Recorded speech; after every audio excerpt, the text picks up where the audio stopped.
Okay. Good evening, everyone, and welcome to our Faith in the Trenches virtual discussion tonight. We are happy to be here today. We are happy for our panelists to be here today. So this event is hosted by Equal Justice USA and the New Jersey Violence Intervention and Prevention Coalition. So that is a statewide coalition who brings together frontline interventionists, prevention specialists, and national partners to pretty much advocate for and promote responses to violence to center the needs and wisdom of our communities. Right. So the NJVIP Coalition works to build power and grow our resources, increase the capacity of organizations and individuals working to promote healing from trauma while reducing and preventing violence in our cities and states. It is a coalition that's been going on for quite some time, but this is like one of our first events. We've had a couple, but we're like growing and excited to be here. So I would like to acknowledge my fellow coalition communications committee members, snap it up for them, who birthed this vision, right? And so executed, this event tonight. And so I want to snap up my team members. And so my name is Alia Berry. I'm a community-based social worker and principal consultant of Seeds and Berries, where I do capacity building, national training, and I engage in direct clinical services in schools, nonprofits, and the government sector. Over the course of 20 years, working with ages 0 to 60. At this point, my focus is trauma-informed, healing-centered community violence intervention work with individuals before, during, and after incarceration, kind of through the mental health lane. And so I am beyond humbled to moderate this conversation and this dialogue here tonight with these game changers in the work. I am very humbled, full transparency, even nervous. These three panelists here, like if you knew the work that they do will make your heart beat a little bit faster. So yes, I'm moderating, but I am super humbled to have this dialogue with them here tonight. So without further ado, I'm going to pass the mic to my fellow event planner and colleague, Brother Zaid Mohammed. He's going to further frame tonight's conversation, which will be followed by our feature documentary, then the panel, and then questions and answers. Zaid? Peace be unto you, everybody, and blessed are the peacemakers. Quite frankly, my space in this conversation is absolutely unnecessary. That young lady was very modest about what she does and very transparent with the purity of her intentions that made for her nerves. But she is one of our gems in this work, in the trenches, as this language suggests for this event, a self-identified sidewalk caseworker, right? And an excellent communicator in mediums like this as well, right? If you haven't seen her Seeds and Berries sidewalk talks on YouTube, you're missing some things. So I'm very proud of this young lady who's going to walk you through this evening. This conversation tonight has a demanding and painful background. It was on this day 10 years ago that somebody walked into an elementary school with an overloaded weapon and took the lives of 26 people. To an elementary school. 6 teachers, 20 children. 20 children. 20 children. Newtown, Connecticut, Sandy Hook Elementary School. As it should have, that horrific story got a mammoth amount of attention. And it should have, because it was a horrible tragedy of mammoth proportions. However, it didn't lead to the change that we need to see in terms of officialdom doing what it needs to do to help us combat this plague of gun violence. Comes from a secondary place of challenge also that is also painful, that's driving this particular discussion. It also revealed, unfortunately, how there is a difference in how some victims of community violence or gun violence are lifted up in spaces like media and policy conversations more than others. We're here to try and have a conversation that's going to help us fix that in terms of how that plays out here in the state of New Jersey. And we had a challenge just recently. Just as our governor and state leadership was pledging to put certain resources towards our work in community-based violence intervention. We got a message early in the year that somehow, for some reason, that money was not going to come forward. And we were supposed to accept that as if our lives and the people who we serve don't matter. But our kids just 2 summers ago got it right when, and to the tune of more than 2 million on the streets all up and down this country, said Black lives do matter, brown lives do matter, right? LGBTQ lives matter, all of our lives matter. And then you'll see a film in a minute that tries to bridge the gap of that equity challenge through this particular layer of work that is our faith leaders. So this conversation that we're going to have tonight is loaded, and we're looking forward to it. We couldn't have better voices to do this work, to start this conversation, to give us directions as to where to go next in terms of our own work here in the South state of New Jersey. So with that, I'm going to step back, let this young lady walk you through this incredible conversation, and I'm absolutely excited and proud to pass off the 3 profound, prophetic, courageous, engaging, prophetic voices who are helping us in this work. Right? Alia, the mic is yours. Okay, so as the elder spoke and laid the foundation for us, we are going to transition to the documentary. So, we considered about whether to play clips of it or to give this as homework, right? And so it's about 18 minutes, but it really does frame the rest of the conversation. And so we do ask that you engage with this piece, which will be followed by the panel. And so our sponsors, EJUSA, are going to start the documentary. Thank you.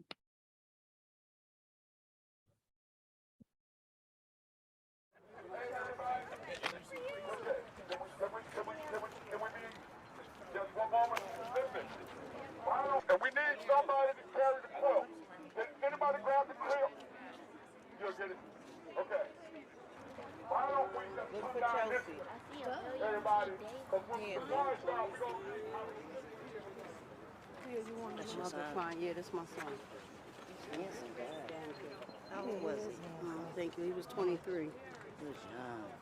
Papa, you got my phone? So listen, Are you we talking got to me? we'll be with you momentarily. I got to make sure that everything is taken care of with the crossing and whatnot. Now we probably going to have some people carry some crosses, amen? Rev, we ready? Ready. Let's go. Peace in Connecticut. Peace in our schools. Stop the violence. Good morning. Good morning, Hartford. America has watched Connecticut since December 14, when evil struck Newtown and Connecticut. The families of Newtown deserve a vote on assault weapons and high-capacity magazines. I'm sick and tired of hearing about Newtown. Newtown this, Newtown that. I don't want to hear about it. I want you to know about shame. October 20th, at this zip code, my son lost his life at the age of 20. What a nightmare. Violence did not happen in Newtown. It did not start in Newtown. It happened on the streets like Hartford and Bridgeport and New Haven. We had to sit there and cry until we could not cry no more. Asking what's the sense of this all? And I realized something. Sitting next to a father from Newtown, in Danbury when Vice President Biden came. When I was sitting next to him, he was crying. He cried like I cried. His tears were wet like my tears. I'd be darned if I let anger or over-publicity in Newtown separate me from that father and his tears. I realized that I am Newtown. We are all Newtown. We need a Newtown where we can live safe and our children can go to school. We are Newtown, and we should let no one separate us. I got a message for the sons and daughters of Charleston Essex that want to hold on to their guns and their magazines and their way of life. You need to hear the rumbling of a Newtown coming at you. You're not ever going to be silent again.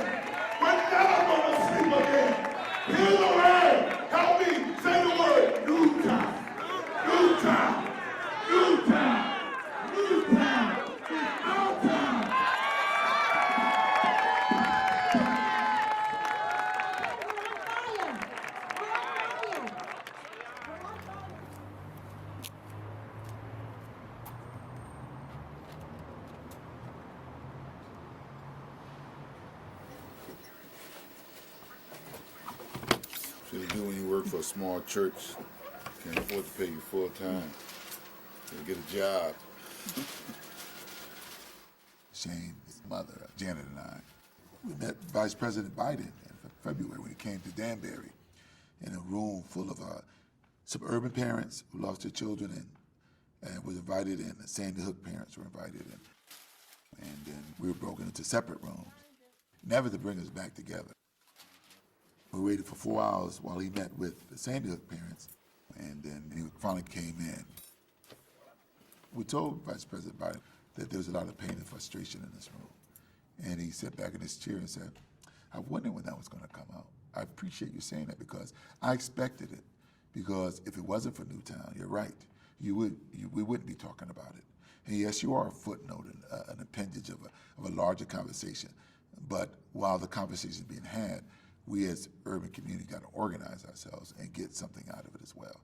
So I respected him for that, the honesty and putting it out there like that. Nothing wrong with the way people responded to the tragedy in Sandy Hook. We can learn from that should be the benchmark. And every other parent deserves nothing less to be treated like that and be thought of like that.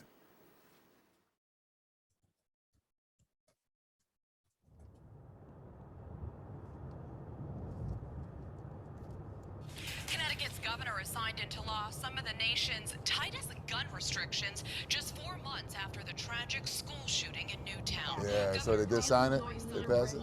The Senate and the House. Some aspects include background checks for all firearm sales. I hope that can get some urban issues addressed in here.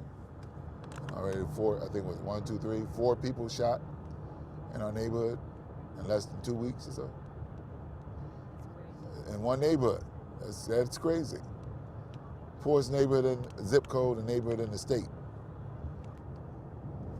Part of the rage of the inner city is that, we know so much about some of the young kids in Newtown. And, very people know, anything about Shane outside of his community. He had a stroke at birth and had a handicap on his leg and hand. He always had to fight for acceptance and, deal with those people who talked about him, laughed at his walk or his hand. So he's always had to fight for self-worth and belong.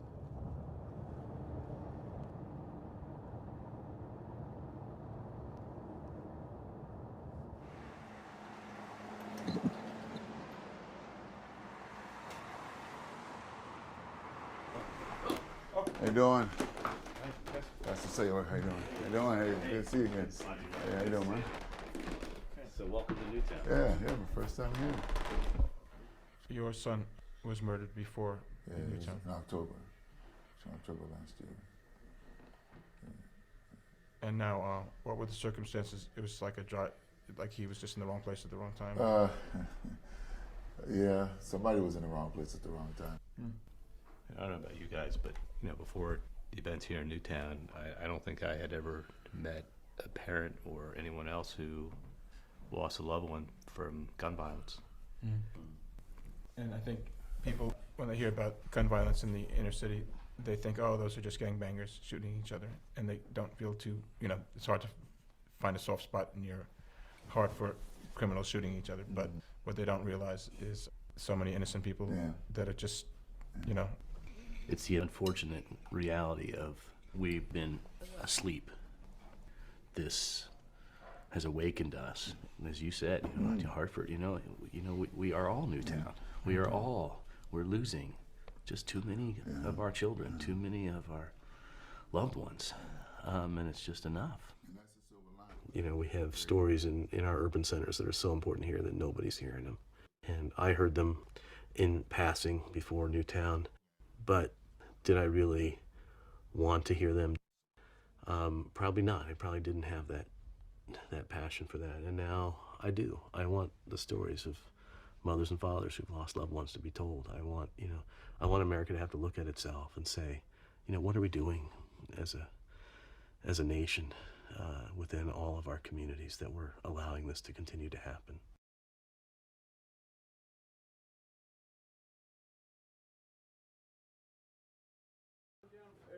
Oh, okay. This is not a. Oh, there's a whole bunch of you. Hey. You got a lot of work to do. Yeah, we got a lot of work to do. But we're doing a lot of work in Connecticut, and Connecticut just passed the strictest gun safety legislation in the whole state. Now California trying to catch up to y'all, you know? That's right. You know, it just matters so much that you're all here. You play a very unique role. In the kind of crass political way, you give people political cover. Someone who needs to be able to tell NRA leadership why they've changed their position. They say, well, you know, I met with a dozen clergy last week from, you know, Hartford, and from New Haven, and from Detroit, and from Newtown. And I heard their stories, and I heard their pain, and that's why I've done it. I've done a lot of research. There's not a lot of conversations that clergy have actually had about the theology of the gun. Theology of the gun. Hey, that makes sense right there. You preach it, man. Well, and come on and preach to me, brother. Come on and preach to me. Now is the time.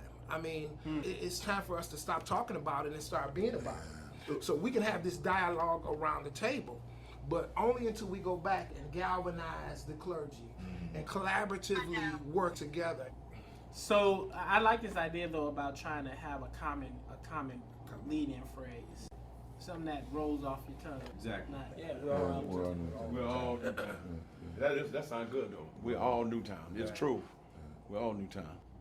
That sounds good. Yeah, that's easy. That's easy. And we need a Newtown. Who are these people that are doing it? Some of the other advocacy groups where they're reading names of the 3,000 plus, 3,300 who have died since. How long it takes to read that many names? Takes a while. John O'Brien, age 3, February 20th. Y'all are here for the event tomorrow? Pastor Saylor. Hi, Pastor Saylor. How are you? Yeah. I'm glad to see you. He lost his son to gun violence. She Oh, just a couple months, well, less than 2 months before Newtown. February Oh, that's horrible. Yeah. That's horrible. So I'm one of the lucky ones, Pastor. My daughter Emily was shot and injured at Virginia Tech. Oh, That okay. massacre 5 years Okay. ago. How's she doing? yeah. She's doing okay. Good, okay, good. She's doing okay. Good. Richard Lakeman, 75, February 24th, 2013, Little Falls, Minnesota. Cynthia Lakeman, 45. Yes, God bless you. February. God bless you. God bless you. Thank you for doing this. Thank you for doing this. Got a lot of people punching at this tiger. That's it. Punching at this tiger. Hopefully he'll move. Some movement out of him.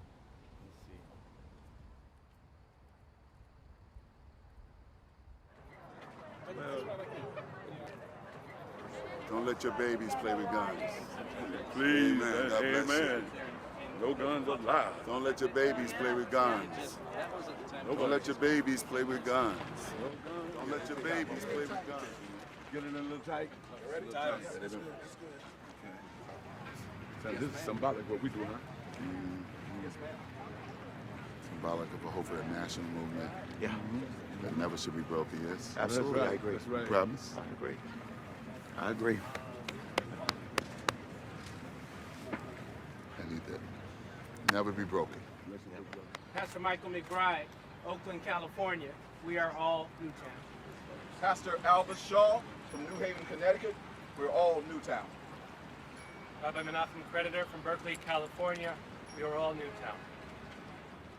On December 14th, life as it happens caused the entire world to look at itself and realize that we can't ever go back home again. Business in Washington can never be the same again. The cries of those children and the countless children that are yet to die. These lives are crying out from the grave saying, do right! Do right by me while you still have time. And I can't run. My son was a cripple. He couldn't run fast enough from the assassin's bullet. But I've dedicated my life to run for him. I'm running for him and every other child that wants to live in America free. I'm asking for your help. Call your congressman. Tell them this is the day that we must change. Thank you.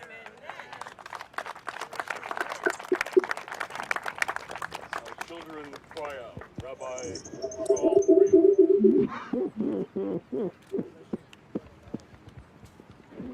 The American people will not tolerate it. So why do we tolerate that same number of people being gunned down in the streets of America? The American people would not tolerate it.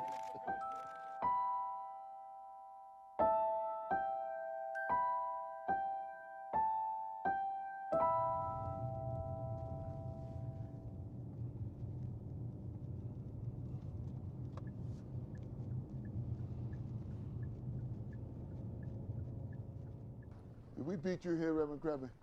No, I've been here. Hey man, how are you? Good, how you doing? God bless you. Glad you guys are here. Glad you're here. All good? Yeah. So,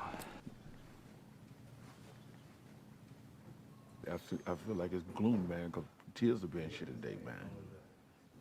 Some of those parents probably couldn't get out of bed this morning, man, because they remember my baby going to school on this day.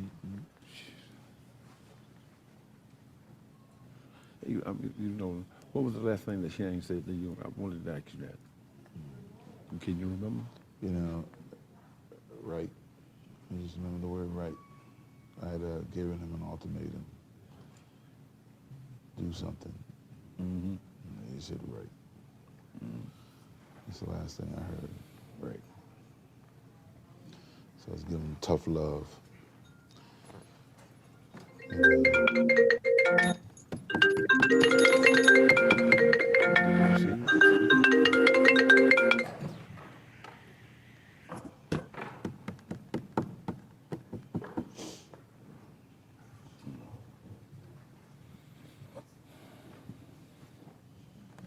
You gonna be able to do this today?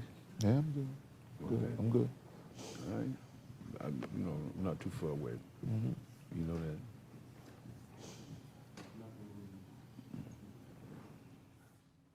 It's still Advent, but I'm told there are wise men from the north who come bearing gifts.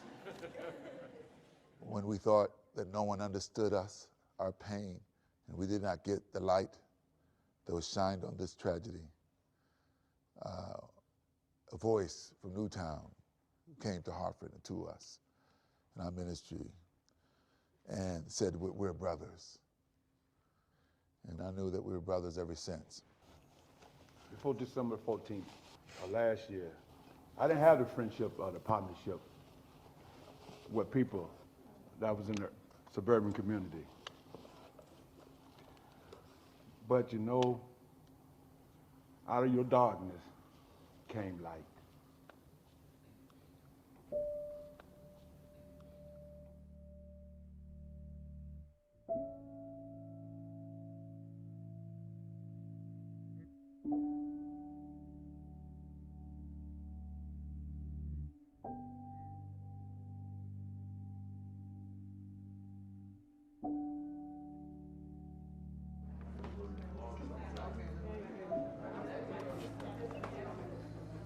Well, we do thank you for coming and being with us.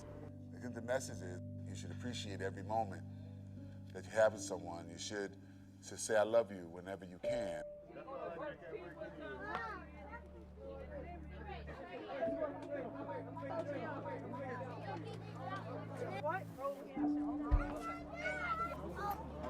It's going, it's going.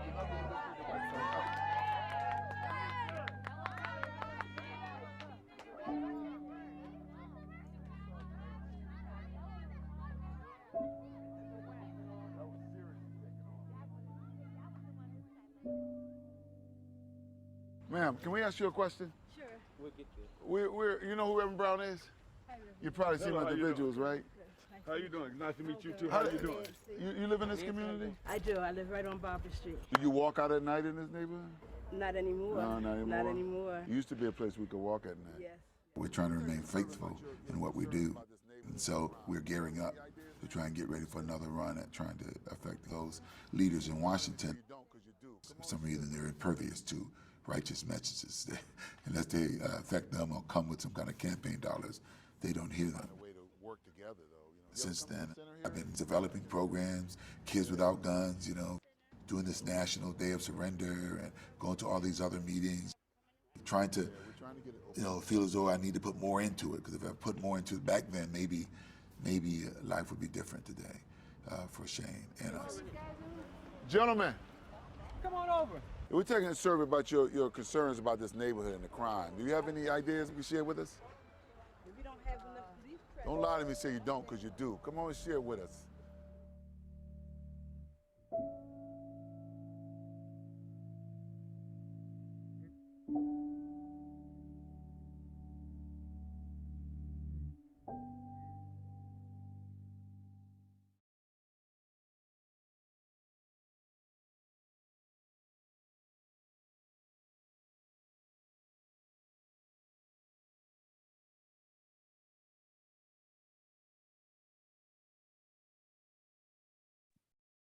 Okay, so in the spirit of transparency, right? Like, as you can imagine, there's a lot to discuss after watching this particular documentary. And I just, I'm only the moderator, so I'm going to be as neutral as possible tonight. I am here to ask the questions and be in class with the rest of the audience. However, it is, if you are feeling discomfort, that is what we're supposed to be doing today. If things have been moved around in your spirit, if things have been poked and pried, angry, sad, moved, triggered, frustrated, like all of these feelings, here's the social worker, like feeling the feelings right now in this very moment, whatever the feelings are, is valid. And so we're gonna have a real raw, uncut conversation tonight. It's no time for talk. It's no time for continuing to meet about meeting. We're gonna have real talk tonight. And I am very confident in all three of my panelists here tonight that they are gonna hold nothing back. We're not gonna cut, like, people are dying, right? And so we're not going to sugarcoat. And I just need everyone to be prepared for that. So if we feel uncomfortable now, it's okay. It's okay. Let's sit in the discomfort, right?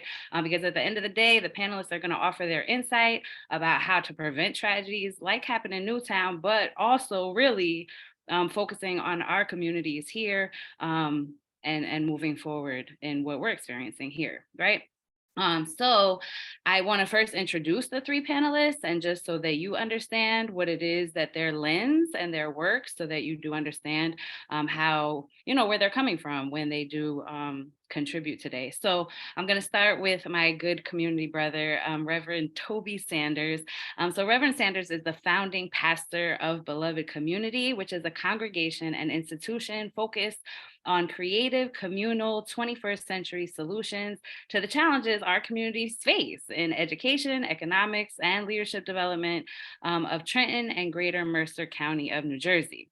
So Reverend Sanders is a former special education student, Morehouse Honors graduate, adult transformative education specialist, social justice activist, and entrepreneur. He's a pastor, he's a teacher, and he serves as director. We lovingly call him Professor also, right? Brother Professor. He has lots of titles around here, but he serves as director of education for the mighty North Community Street Team, a movement that's emerging across the country. It's a national model which focuses on trauma-informed, social justice-oriented institutional development, community-based public safety in public hands, equity in public health, leadership development, and policy. So that is Reverend Toby Sanders. And then we also have the pleasure to hear from a true giant in this work that I've heard so much about, which is Reverend Dr. Charles Boyer. So the Reverend Dr. Charles Franklin Boyer is a third-generation African Methodist Episcopal preacher. He's the pastor of Greater Mount Zion AME Church in Trenton, New Jersey. And he's the founder of Salvation and Social Justice, a nonpartisan Black faith-rooted public policy organization. So his advocacy has led to several statewide policy changes, such as racial impact analysis, closure of youth prisons, voting right restoration for the formerly incarcerated, independent prosecutors, community reinvestment through cannabis taxes, and restricting solitary confinement. He led the campaign to free over 8,000 people from New Jersey's most deadly prisons during the pandemic, making it the largest singular decarceration event in the state's history. And then last but certainly not least, my esteemed apostle of 13 years, Apostle Tawana Thompson. So with over 20 years of ministry in both New York and Newark, New Jersey, Apostle Thompson is the establishmentarian and senior pastor of Kingdom Access Church, who is currently worshiping online and in Kenilworth, New Jersey. She is one of God's chosen vessels, affectionately known as Pastor T. Her involvement with kingdom building within the community goes beyond formalities and has extended in answering the call to go into the desolate and forgotten places, reaching the ones who have lost their voice. She has a long history of community-centered ministry, such as community programming, mentoring, outreach, summer camps, motivational speaking, even dismantling the four walls of the church, literally, by dragging all the furniture and equipment out onto the sidewalk in the neighborhood that lovingly called it the church. Thompson can be compared to a nurse who uses the medication of truth to help heal others. She operates under the direction of the Lord and speaks as the word is given by the Lord. She will tell the truth, the good, the bad, and the ugly. So thank you for joining us this evening. We are so blessed to share the space with you guys tonight and have this conversation. So over the next 40 minutes, I'll be moderating the conversation. And we want to just acknowledge that this is the first of many conversations, right? We don't want to just have a conversation to be fancy or cute. We do nothing to be fancy or cute, right? We are doing a series of these conversations and also to bring in other faiths as well, just to get a well-rounded perspective, to be able to understand how the faith community can reduce violence. So I am in class. I could listen to each one of my panelists all night. I could be in each one of your classes individually, but we're going to try to keep each answer to the questions less than 5 minutes. And then as the audience, as you listen, I would ask that if you have a question on your mind, you don't want to forget it, please drop it in the Q&A box that's along the bottom. Sometimes people put it in the chat, but then it can get lost in the chat. So the chat is more like comments. If you do have specific questions, just put it in the Q&A box along the bottom. All right, so let's get into it. So the first question is for all of you. We're going to start with Apostle Thompson, followed by Reverend Sanders, followed by Reverend Dr. Boyer. So thinking about where you are and where you've been in your work, what responsibility do you see yourself having as an agent of change, and what role do our community members have to do the same? Apostle Thompson. All right. Well, agents of change, I think one of our main responsibilities as faith leaders is, from my perspective, one, to engage, to get involved, to treat those individuals that we see in our communities doing things that may be unsavory and unsafe, not to walk by and act like they don't exist. I think we have to take the initiative to address them and to speak to them, to let us know that we see them, right?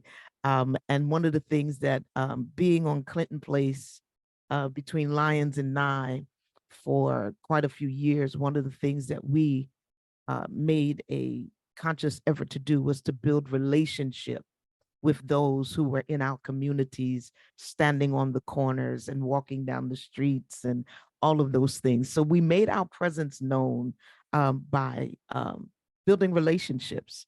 If I was to ride up on the block today, after all of the years that we've spent, everything on the block stops because Pastor T has arrived. And it's because of relationship. We did not ignore them. We did not make them feel like they were invisible. We spent time communicating with them. And so I think if you're going to be an agent of change, you've got to be the change you want to see. You've got to be that person who's going to make that first step to being changed. We didn't come, although we was a church in the community, we never came to church like we were going to a fashion show. We dressed for the community that we wanted to impact. And although we got ridiculed by lots of churches, we were welcomed by the block. And that was one of the things that I thought made such an impact and change right there where we were. I mean, for blocks, they recognized that We were interested in their lives, and we were interested in what they were doing. We were interested in who they were as people and as individuals, and the impact, especially for our young Black men, that was huge for them. And so I think if we're going to make a difference, we've got to have relationship. If we're going to talk about making change, then we have to be the change. We have to exemplify that in everything that we say and do in the midst and in that community. It's not just what we say, but it's what we do. So that's my perspective. Thank you, Reverend Sanders.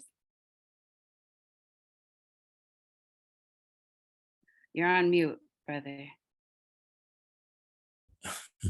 I wanted to say first, thank you to you, the Berry, and you, Baba Saeed, for the invitation to be a part of this discussion. I am honored by that, and it is a heavy weight and responsibility to be invited by people of your character and stature in the community.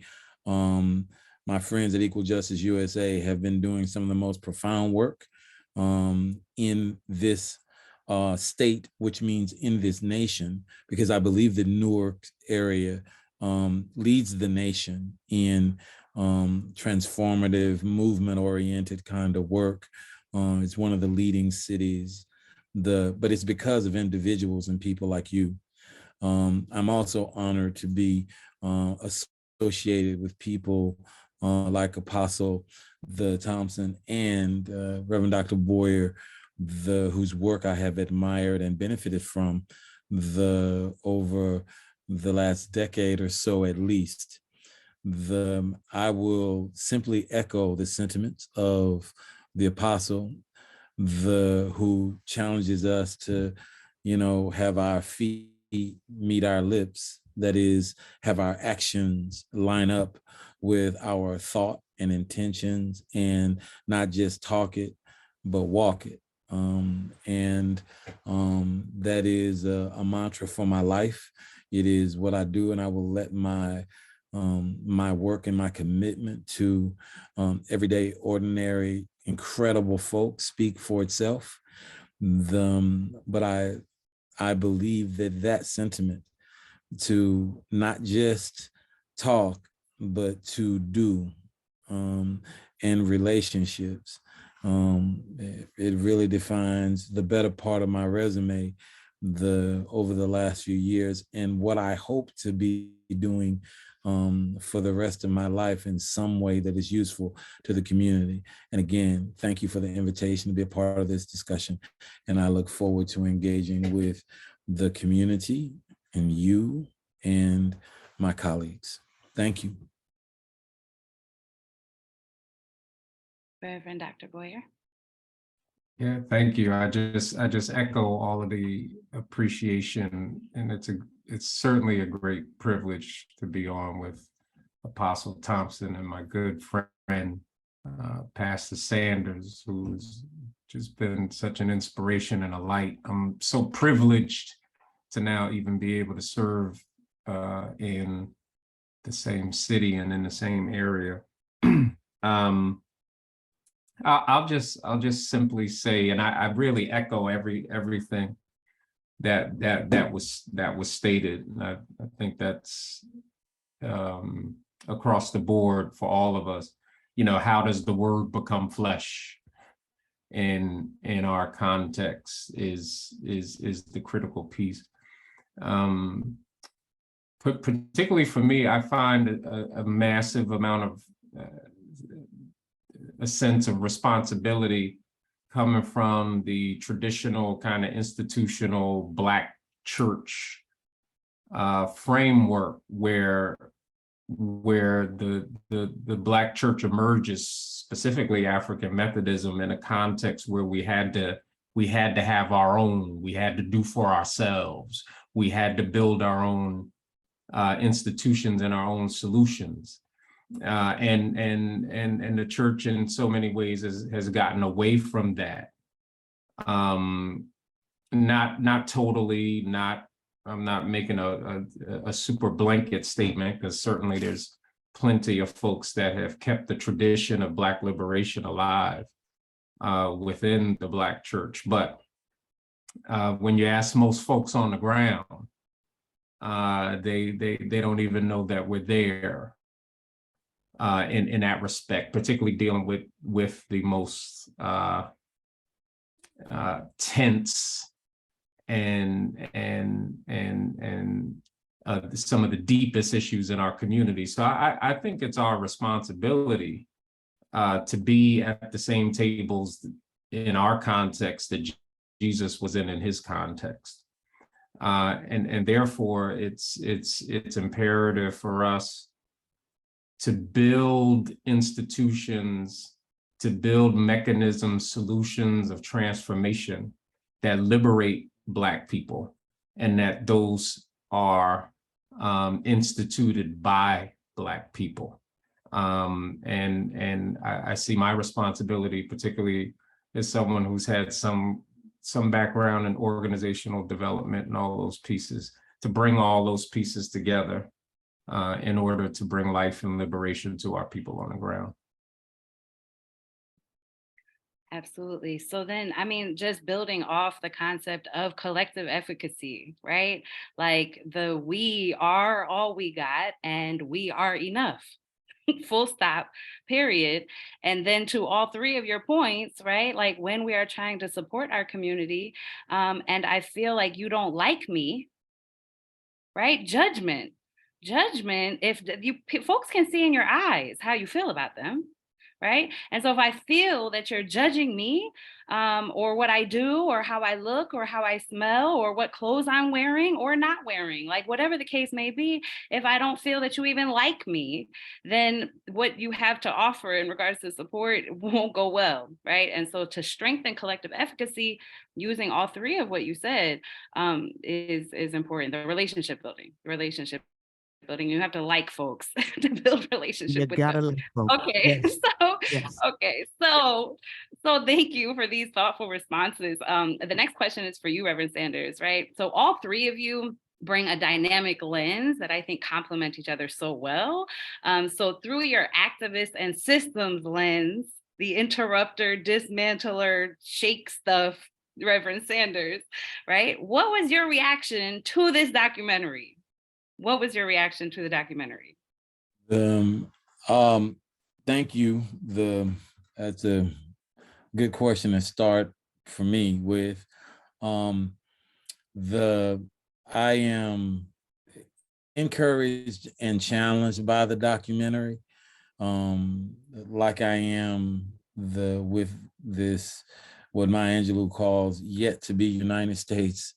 I will say this, that I've been praying this morning since I woke for the families of Newtown. Today is a really tough day for a lot of them, and I appreciate what those parents and the community that lost those 6 courageous teachers and administrators lost. My heart goes out to them.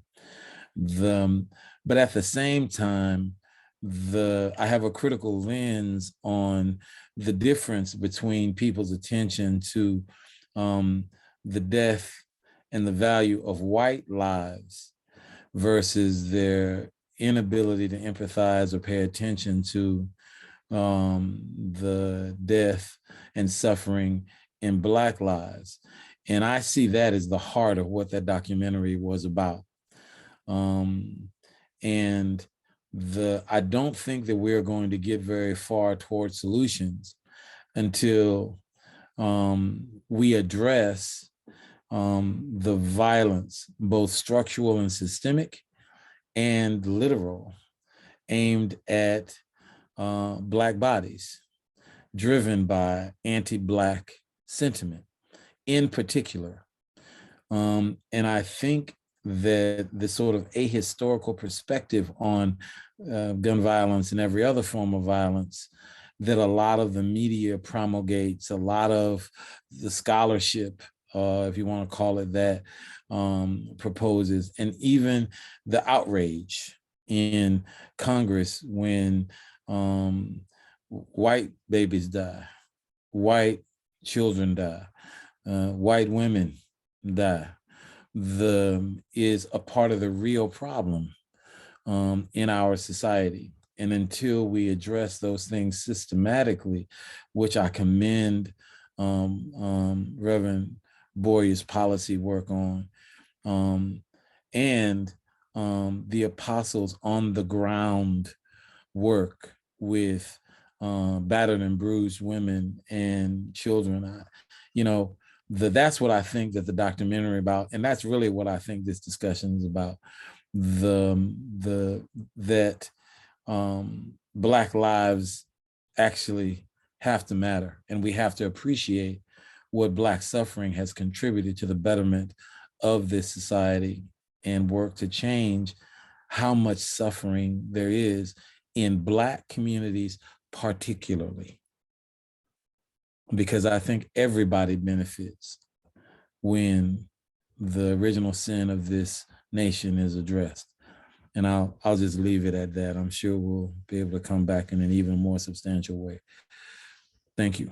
Absolutely. And I think, again, the fact that we can feel many feelings at one time, right? Like you can feel empathetic and sad and also extremely angry, right? Like you can feel both. And I think that that answer right there gave me permission, Brother Toby, to really feel, because I felt very complicated the first time I saw that. So thank you for validating all the feelings I was feeling. So the next question is for Reverend Dr. Boyer. So the work that you do on the ground, right? And systems and policy and like street teams, and really you also taking the four walls down and bringing, your work to violence reduction efforts. What would you say inspired the motivation to include a street team through your church? And like, what lessons have you learned from incorporating CVI? So for the audience, CVI is community violence intervention, right? And so Reverend Boyer's ministry does this, and we wanted to highlight this so that other churches could learn from you and learn the model and replicate the pattern, right, in their own city. So what did you have learned? What inspired you to incorporate that into your church model? Yeah, well, thank you for that question. I think it's several different things.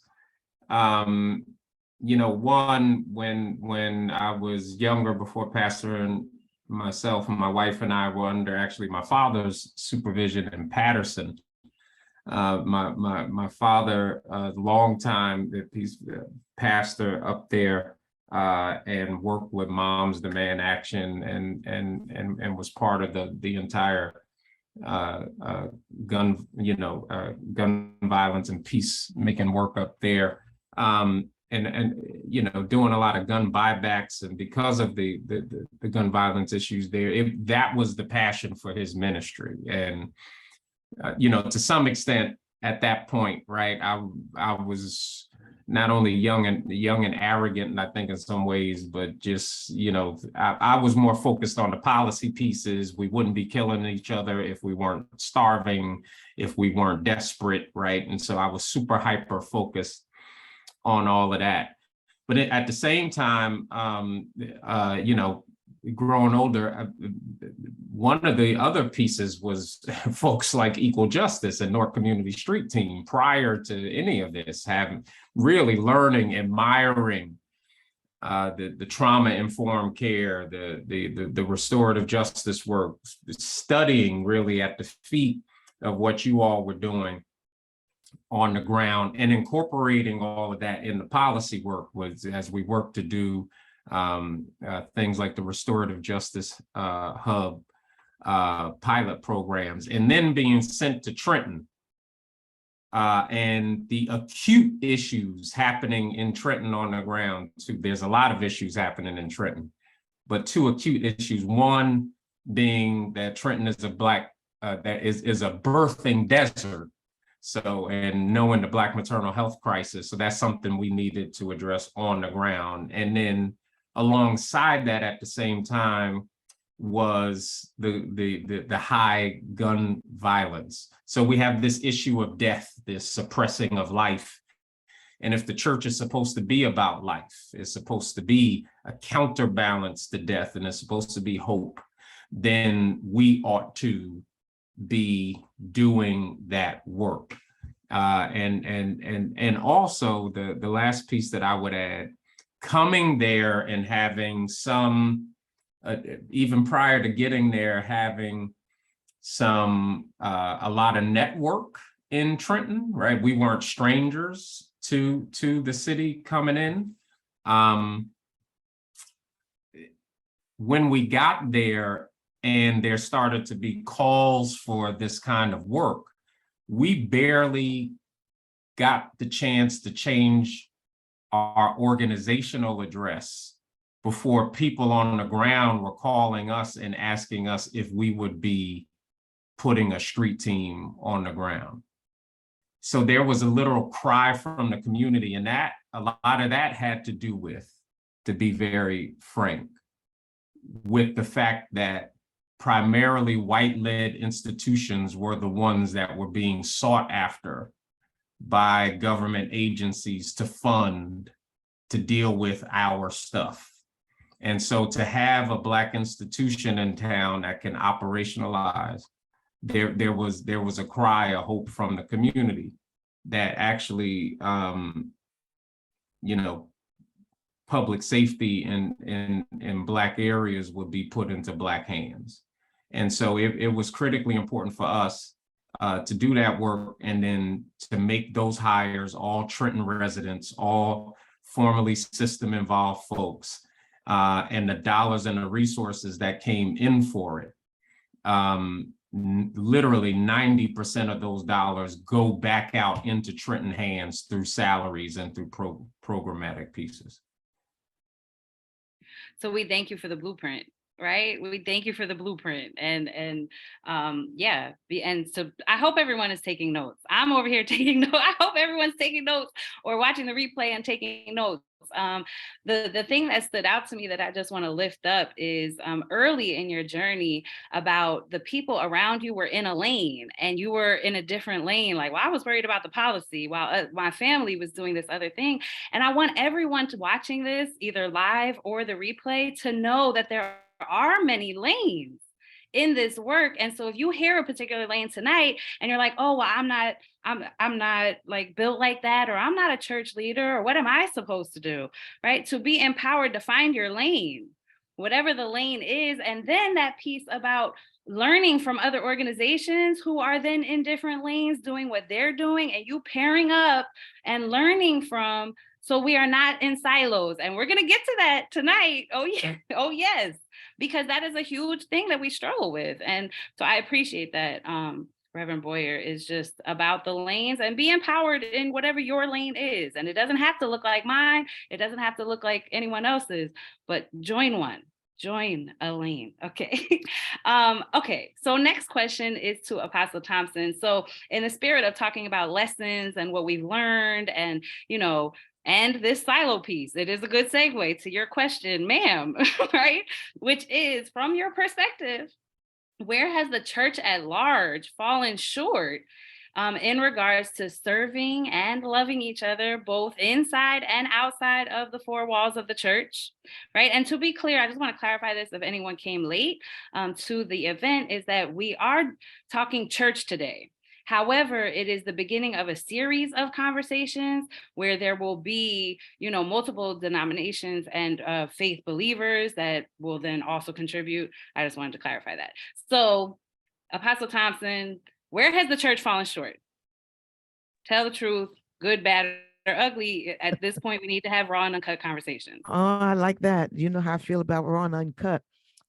Well, first, let me say this. A lot has been said, and I am absolutely floored by the work that these two men have already done and that they're doing. I'm sitting over here going, when can I get back to Jersey? Because I need to talk to these guys. I need to sit down with Reverend Boyer, because one of the things that the church fails in is the big I's and the little U's. If I'm not in charge, then I won't participate. I think that is a huge problem in our community. If I didn't start it, if I can't lead it, then I won't participate. And no man is an island. If we're going to attack this and be successful with it, we've got to come together. There's no need for me to reinvent the wheel that Boyer has already created. I want to get with Boyer, and I want to make sure that I learn all of the things that he has already trailblazed through, for me to take that and duplicate it in the place where I am. Now, there are going to be some things that work in Trenton that may not work in Newark, but the reality of it is the framework is already built. So one of the problems that I think the church has is, and we always talk about, we have the power, we have the answer, but we are not really doing the work when it comes down to coming together and really hitting the streets, and not waiting till there's a body on the block for us to have prayer on the block. Not for us to wait for another situation to transpire before we all come together. One of the things is we've got to show levels of consistency as a unit coming together. And this is just, I'm just speaking because I only know Newark, right? I don't want to wait for Reverend Roundtree to call and say, come on, y'all, let's hit the street. You know, let's not wait for the Clergy Alliance to say, everybody needs to, every church. In Newark, there is two, where we were on Clinton Place, we had 4 churches in less than 3 blocks. And one of the things that was always brought to my attention when we were there by the people on the block, it wasn't us. They said, nobody ever came out to do what you have done. But I didn't do it alone. I grabbed those 4 churches and we made sure that we collaborated together. It didn't matter who was in charge. It didn't matter whose name was mentioned or whose name wasn't mentioned. One of the pitfalls that I feel that the church has lacked in overall is unity, coming together and really pushing each other and holding each other accountable. There's a lack of accountability. It's like, okay, if I don't call your name and if I'm not at your church every other week, how about we just get some accountability partners and say, okay, this week we all come together here. Next week we're all coming together. We've got that whole boots on the ground, that whole putting your feet in it and getting your passion involved is my absolute thing. I did not want to do what we did in our community alone. One, I couldn't do it alone. I remember when we put our church in the middle of Clinton Place. I promise y'all, when the owner came and they looked at this young lady, I was much younger than him, and they asked me, why would you put, the first thing they asked was, who was the pastor? And I said to them, I'm the pastor. They said, but you're a woman. Do you know where you are? Absolutely. But I'm a woman who understood and came from the streets. I understood drug dealing. I understood gangs. It's from where I've come from. I've done it. So I was right where I needed to be, but I also understood that I could not do this alone. I had to come together with those that were around me. And it wasn't about who started it, but it was about who was going to participate, who was going to run, who was going to stay committed to it, who was going to stay committed to those people. And it was more than just giving food, right? Because we were feeding, we got more food pantries and soup kitchens in Newark. But the reality of it is the people who are coming to the food pantries and to the soup kitchens are not the people on the block doing the shooting and the killing and the drug dealing. That's their parents. We've got to do more with reaching those who are really, really doing and having the issues that we see on the block, in the neighborhood, in the community. We can't be afraid, to really stand up and drop our titles and all of the stuff that we have dressed ourselves with as the church, and really take on the burden of the community, because it goes beyond our soup kitchens and our food pantries. It's really about getting in the trenches and really communicating and connecting with those that we see on the block. And I think that's where we fall short. So I'm going to make an executive decision. We have a little tiny extra time on the clock because everyone has been very moderate in your answers. And I appreciate y'all because I revere the position. Okay. So I didn't want to cut anybody off, but we do have a little bit of extra time. And I would like to open this particular question up. Right. So if either of you would like to tag on to it, just the why. Now, the last question does have to do with solution. Right? Okay, we'll get to solution and how do we move forward, right? And what are the calls to action? But the why, I find that to be important, right? Like, why is this the case? If you agree with what Apostle Thompson is saying or other nuances to this, does anyone else want to add? It again.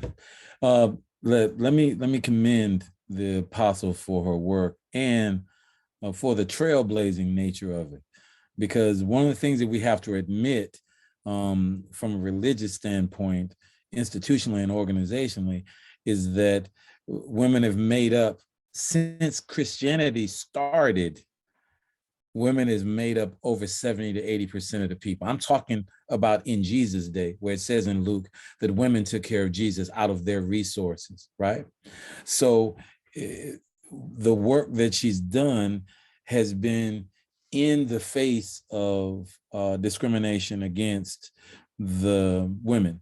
But let me say this, and I think it is important to have the perspective, and I mean a deep historical perspective.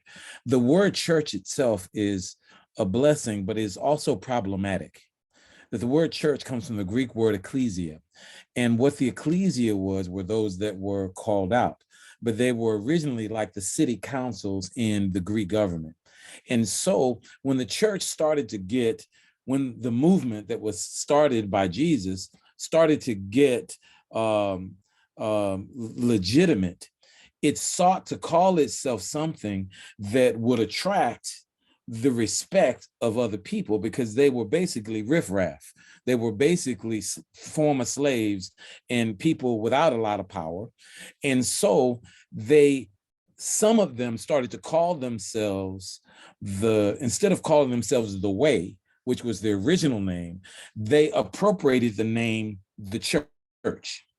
And most of the word ecclesia that is in the New Testament is put in there by people who were trying to legitimate God's work by giving it a label that was political. What I'm saying to you is that the very word church itself and all the attitudes that attend to it are the problematic, because a part of what it is when we call ourselves the church is that we are saying that we are set apart, that we are better, that we are somehow just as good as the very people who had their foot on our neck. And I'm not just talking about Black people. I'm talking about the history of the word church and how that has infected the development of the institutions. The other thing about the church is that in America, particularly, it has grown by division. That is the denominations and the proliferation of denominations and the split between the Northern and the Southern and the pro-Black and the that we cannot base our salvation on the notion of the concept of church as we understand it, because that concept is broken itself, and that we are called to try to help the Way fulfill its purpose. Right? So the reason why the apostle is so right, the reason why Boyer's work in political realms and in economic realms and in social policy realms is so good, is that we got to get out of the church and out of the mindset that somehow, because what we do one day a week and what songs we sing and that kind of stuff is what makes us the people of God. That's not what makes that is not talk, sir. That is not. And we have to critique the whole concept of church, because I'm gonna tell you something. It's not but one. And we don't choose who's in it. God does. And sometimes we think we walking by somebody who's not in the church, like they on some road, right, to Jericho, and they are more church than us, because their lives have been called by God out of their crisis right? To do something that's really gonna make a difference, not just gonna have the label of this or that. So we need to get beyond the pure the veneration of the concept of church and the concept of the ecclesia and the concept that we're called out. We ain't called out unless we called to go through. So that's my 15-cent worth right there. That was a whole $50 worth. And most of what I've done, and I'm trying not to cuss right now, but most of what I've done in spite of the church. I've done in spite of decent Negroes. I've done in spite of folk who were too good to go into prisons, who were weren't doing anything about the school system, that were denigrating and talking down on the people who the Bible calls the least of these. So don't get me wrong. I love my good Christian folk, but Sir Sanders. Yes, sir. But that's my language right there. Because I love everybody, but we got to get beyond that thing. And for the record, for these other conversations you're gonna have, I was profoundly influenced. I used to carry not the Old Testament in my back pocket, but a copy of the autobiography of Malcolm X when I was 11 years old. And I am profoundly influenced. In my pastoral study, I got a picture of Malcolm, a picture of Martin, and a picture of Gandhi. You understand what I'm saying? I'm gonna stop. But yeah, I hear you. I hear you, Apostle. I hear you, sis. And I see you, Charles. We are beyond the church. Yes. We really trying to build, and I don't even call it the kingdom. Come on. I call it the Basiletheon. That is the authority of God in the world. That ain't no denomination. That ain't no denomination. Come on. It's one church. One. And what Jesus says to Peter is that I'm gonna pick him, not you. The best people I know, the most devout people I know, come on, be they Christian or Muslim, are incarcerated today. That's my little change. Oh, you done got me all. That's a lot. That's more than change, Professor Reverend Brother Toby. That's a lot. So I'm gonna segue to the last one, but Reverend Dr. Boyer, if you want to weave in what you were going to say into the moving forward, right? So like the why, but the moving forward. So I'll go straight to you. Like, we need to find another word for church if we're gonna, because language matters. And language has history, and language carries energy. And so we need to figure out another word. But what responsibility does, I don't know the replacement word right this second on the spot, but to right the wrongs, I mean, that have now been discussed, to right the wrongs and hold each other accountable within and across the faith community, I guess that's a better word for right now. But like, how do we repair and restore and hold accountable to be able to move forward in what both of them just said, Reverend Boyer? Well, first off, and not to be too churchy, but I sure enough was ready to take up an offering. I was going to say that, on that one, sir, Reverend Boyer. Yes, sir. I'm sorry, and I guess that's my leftover. But I felt like Paul I was about to take up the offering for Jerusalem. Let me just say that one part that I also wanted to acknowledge, because and I think it's relevant to all of this, because it wasn't one. I mean, anything that's happening in Trenton from a street team perspective is because we're not too high and holy to sit at the feet of the Newark Community Street Team Equal Justice, Patterson Healing Collective, right? So much of what Dr. Sanders even just said, you get church folks feel like, we're so holy that we can't sit in submission and be disciples of folks that are the most impacted, folks on the ground dealing with it and learn from. So we're not doing anything that's not coming from that standpoint. Secondly, to touch on the problem, and I think I'm basically just echoing what Toby just said, there's a massive theological problem with us, right? We have totally baptized ourselves in the white man's theology. And we have a real punitive, judgmental theology that has nothing to do with Jesus.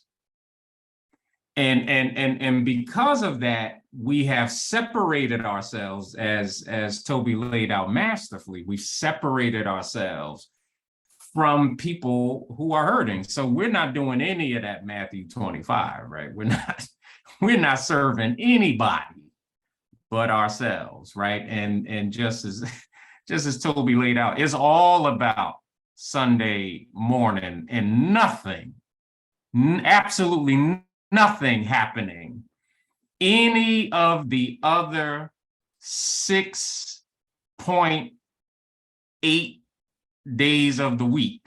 Is only those 2 hours in church and that's it.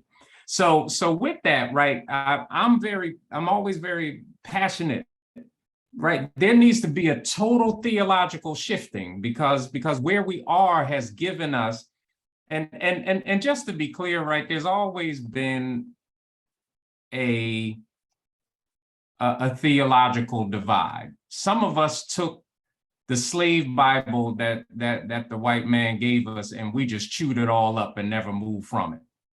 So then there's others who have always been pushing towards liberation, revolt, and revolution, inspired by the prophetic messages in the prophetic text, and also that Jesus brings forth. So with all that being said, in regard, we have to shift theology. Our theology has to shift.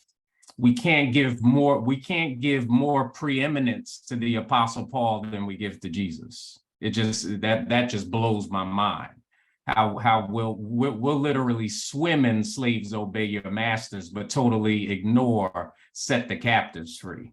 I just don't even understand how we get there. So one, we have to hold each other accountable theologically too, as the church. We have to elevate the teachings of Jesus, which so often are just thrown away and we act like they don't even exist. The ministry of Jesus, which was one of healing, feeding, dealing with trauma, right? That's what this work in particular is all about. Jesus, one, right? Simon the Zealot, right? So here you have someone who was a revolutionary kind of violent person who was a disciple that we don't even talk about, right? So there's even Jesus dies on the cross, which was meant for a violent revolutionary.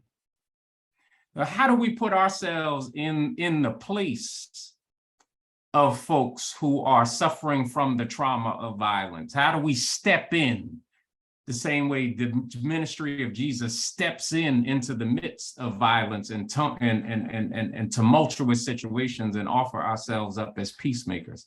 To the very point how this whole piece first started, which Brother Zaid said, blessed are the peacemakers. That becomes our work. That is our work, that is our call, and we have to hold each other accountable theologically and call out that white terroristic theology that has been burning our churches, shooting our people, passing us the gun and the bullets to shoot ourselves from day one. So, yes, we have about 10 minutes there are some questions in the Q&A. And so there's a lot of comments. Folks are, engaged and reacting to what is being said. Again, if anyone does have questions, to just drop them in the Q&A box that's along the bottom of the screen. Sometimes they get lost in the comment section. But one of the questions that I think I would, that I would get direct to Brother Toby, Reverend Sanders. What is being done to connect all faith leaders across communities and religions to share perspective and put pressure on legislators as one? And I think that makes sense for you based on some of your earlier comments, like how as an entire faith community can we come together, and policy work is what this question has to do with. I'm going to try to answer this question succinctly, but I hope that the person who put the question there will see some depth in my brief answer, because I would defer to Brother Boyer here. Well, there's another question for him directly that they wrote his name specifically, but yes, we can. So let me say this. Is an answer to that question. There's a lot of work that's going on that is both interfaith and ecumenical. By ecumenical, I mean trying to bring Christian communities and Jewish communities together, and interfaith, I mean working with people that have religious dispositions and some that have spiritual dispositions that don't ascribe to any particular work. And that we spend so much time with our heads stuck up our pastors behind that we don't see the work that people are doing to cross these boundaries. When I was going into prison every day for 9 years, they didn't even know I was a reverend. They thought of me as a teacher that had a moral bent to me, but I wasn't leading with the fact that I went to this school and I was doing this. They just thought of me as a teacher of philosophy and history and humanities and so forth and so on. When they found out that I was actually a reverend, they were almost surprised because of their negative perception of ministers. So my answer to this question is that we have to wear our faith in a doctrinaire sense as loose garments, and embrace as it says in Philippians, the guise or the robes or the clothes of a servant. Let this mind be in you, right? And so if we did that, it would bring all of our spiritual work together across all kinds of denominations, because the mind that was in him was the mind of the servant, right? To serve the most vulnerable. And if we were doing that work, none of our doctrinaire stuff would block our relationships. But we too busy trying to climb the ladder. We too busy trying to make the church a business. We too busy trying to get some shiny shoes and some bow ties and that kind of stuff to let the mind of Christ be in us that would help us cross, these boundaries. So the short answer is, one, we can really do our study and our research, and we have no excuse now not to do it because a lot of it is online, and we can find people who are working across the fake spiritual churchianity boundaries. And two, we need to keep our focus on actual people and individuals that are the most vulnerable, right? The homeless, the re-entry person, the person who is dealing with addiction, and so forth and so on. If we kept our focus on them people, we'd be fine spiritually. And I'll stop there. Thank you. The other question is directed specifically to you, Reverend Boyer. So they wrote, sometimes the government tries to promote its agenda through the church. Maybe what Toby said with that. But what tips can you give faith leaders to avoid being manipulated by politicians while trailblazing in governmental spaces? That's a heavy question, but right up. Yes. And that was directed to you specifically for your expertise. Yeah, the answer, I mean, it's a very complex, powerful, brilliant question. The answer is actually very simple, because the question is, the government tries to promote its agenda.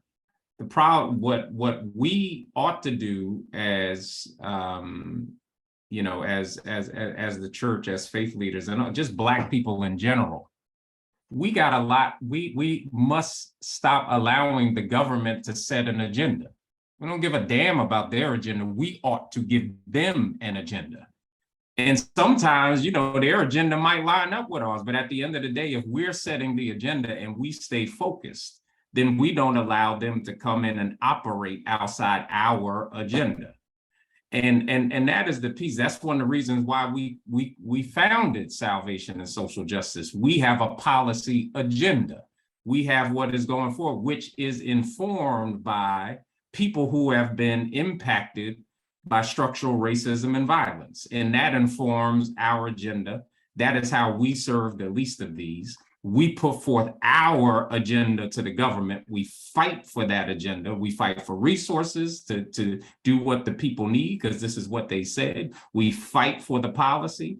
And they know when they're coming into our space, they know what our agenda is. They get a hard copy, they get it digitally. We set up meetings, they know what it is. We tell them, we fight for it, and we rally faith leaders together to help put the pressure there. Imagine, to the point, if to Pastor Sanders' point, imagine if we got past all our stuff and we all could actually just get with an agenda that will liberate our people. How many entities have a captive audience week after week that pulls its resources together and sits and listens to somebody talk for 20 minutes, a half an hour, whatever people are doing up in there? How many people have a captive audience and then 9 times out of 10 go do what they say? So many entities wish that they had. So the power of mobilizing the people to actually do liberation work instead of just shouting, jumping, making chicken dinners, falling out. We could use all of that energy to actually liberate our people on the ground day after day. So short answer, we don't care about their agenda. We set the agenda. Mm-hmm. So we are pretty much out of time. I do want to take these last couple minutes. So kind of in 1 minute or less, I would like to hear from each of you in regards to, you know, the folks that are attending may not be leaders of, you know, of now I feel like the church is like, Toby got me thinking about the church word, but anyway, but not necessarily leaders, right? And so like, just as believers, right? Just as believers in to Toby's point, like regardless of who, of what, right? But like as believers, what is one sentence or one thing that you want people to take away from this conversation? And maybe this conversation was a pull-up, right? Not maybe, it should have been. You know, there was some accountability pieces here. And so like, what can little old me do, right? And I want everyone to be able to hear like a takeaway from you all. What should we be doing just as believers so that no one feels left out of this conversation because they're not one of you, you know? So I'll start with Apostle Thompson. One, I would tell everybody to find where you fit, right? You don't have to do what we're doing. I think I absolutely appreciate Reverend Sanders. I could listen to him all day. But yeah, Alia, you did this to me. But the reality of the concept of church in itself, you don't have to have a title, you just got to have a passion. Find a place and get moving. If you don't know what to do, connect with somebody who knows what they're doing, and they'll help you find out what you should be doing. Because sometimes we don't know until we get involved. Ask the questions. You know, there's some stuff that I want to pick these two men's brains about when this is all over. But the reality of it is, this has sparked another fire in me to get back to what I was doing. I was going to the prisons. I was doing all of these things, and it was my absolute passion. but it wasn't for everybody, including the members of my church who didn't do it, right? It wasn't their passion, but you could do something, whatever that is. Get behind somebody and push. Stand beside somebody and hold their arms up. Just be a support where you can be a support, even if you can't do what we do. Reverend Boyer? Yeah, that's really it in a nutshell. And I cannot stress enough how to the heart, the core of my soul, when Toby said, I've done what I've done despite the church. That's a whole hour-long conversation we could have. Yes, but sir. I encourage folks to take that, because, so for instance, I'll lift up, I see the joining us tonight, two folks I think that lived this out. Retha Onatiri, who's a member of our church, who prior to, she is the tactician behind the Trenton Restorative Street Team, right? So there is no Charles Boyer getting this and that without Aretha Onatiri. So there's no Reverend Dr. Charles Boyer doing this, pastor of the church. That only gets done because Aretha Onatiri, disciple of Jesus, is actually doing the hardcore work that gets it there. Also, Raquel Roman Henry is on here. She's our policy director. Same exact thing. There is no Reverend Dr. Boyer doing this without Raquel Romans Henry, who is not clergy. These folks are not ordained, that are not actually doing a day in and day out work. And I would argue that their work is more valuable than mine, because they're actually doing the work while I get to come here and hang out with all these cool people. Just love. Just the work from love and from real love. Reverend Toby Sanders, if you could close us out with a takeaway so that everyone feels a part of the call to action. Thank you. One of the lights of my life was a minister named Howard Thurman. And Howard Thurman said this, which I still find deeply profound. He was talking against a market and a selfish mentality and trying to speak to what he called the religion of Jesus, not Jesus as a religion. Howard Thurman said this: don't ask what the world needs, right? Ask what makes you come alive, and go and do that. Because the truth is, what the world needs is a you that has become what you were meant to be at the founding of reality. The love, do, read. So many people, just like the people that are on this line tonight, have contributed to my life, saved my life, helped me become a better man, a better father, a better person. I don't know what all their faith is, but I do know that the people that help me most, that inspire me most, the Ruar Benjamins, the Howard Thurmans, the Martin Luther Kings, the Boyers, the Apostle Thompson, the people, Alia, that inspire me most are people that have come alive to their own potential. Go and do that. And whatever your faith, you're going to find yourself to love, and you're going to be transformative, first of your family, then of your block, then of your community, and ultimately of this nation and in this world. Go come alive. Thank you. Thank you. All three of you, thank you for joining us tonight. I hope that the audience walked away energized, right, to do more as members of the greater community, just period, right, as humans, to come alive. I know I learned a lot on tonight, and the three of you have poured so much into us tonight. And so I just want to say to the three of you that I honor your courage within the community. This work takes a lot of courage, right? And so I honor your courage, and I also celebrate, and I'm very grateful for your yes to God. Because this work is hard, and so the trails that you are blazing, there's a lot of weeds and shrubs and trees that you have to cut down and wipe your brow, right? And this yes is hard. And so I just want to celebrate and honor the yes that you have given God. And as a community, we are grateful for your blood, sweat, and tears, often not figuratively, but literally, right? Like I've shed literally blood out here. Like this work is for real. This work is for real. And so I honor the three of you so much.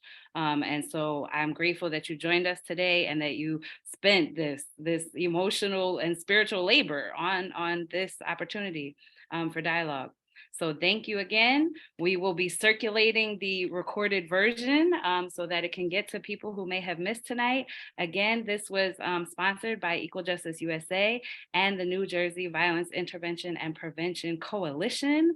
If you would like more information about the coalition, reach out to EJUSA and get involved. Thank you, everyone. Peace and blessings to everyone, and have a good night.